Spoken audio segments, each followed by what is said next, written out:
السلام علیکم ورحمۃ اللہ وبرکاتہ۔ بھائیو، کیا حال چال ہیں؟ ٹھیک ہیں؟ امید کرتا ہوں آپ تمام احباب خیریت سے ہوں گے۔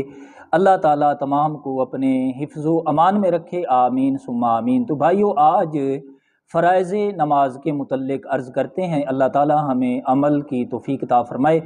یاد رکھیں، نماز کے اندر 7 فرض ہیں۔ پہلا فرض جو ہے وہ یہ ہے تکبیر تحریمہ کہنا۔ دوسرا فرض قیام یعنی سیدھے کھڑے ہو کر نماز ادا کرنا، فرض نماز۔ اسی طرح وطر اور سنت فجر، جمعۃ المبارک۔ ان نمازوں میں قیام فرض ہے۔ جو احباب بیٹھ کر بلا عذر یہ نمازیں پڑھتے ہیں ان کی نمازیں نہیں ہوں گی۔ پھر اس کے بعد ہے قرات، مطلقاً قرات، ایک آیت بڑی یا چھوٹی، 3 آیات جو بڑی آیت کے برابر ہوں، اس کا پڑھنا فرض ہے۔ فرض کی پہلی 2 رکعتوں میں۔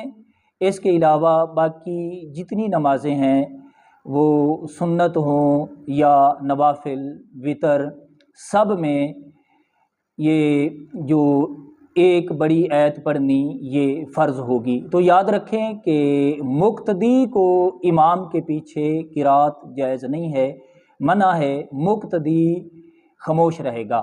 تو اس کے بعد یہ یاد رکھیں، قرات کے بعد ہے پھر رکوع کرنا۔ رکوع فرض ہے، پھر اس کے بعد دونوں سجدے کرنا فرض ہے۔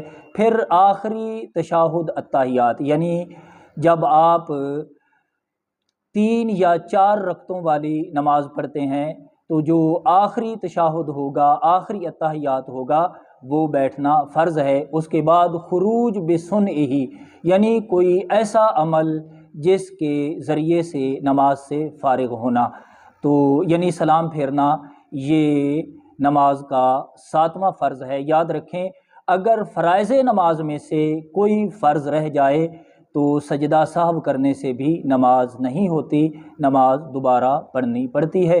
اللہ تعالی ہمیں عمل کی توفیق عطا فرمائے، آمین بجاہ النبی الامین۔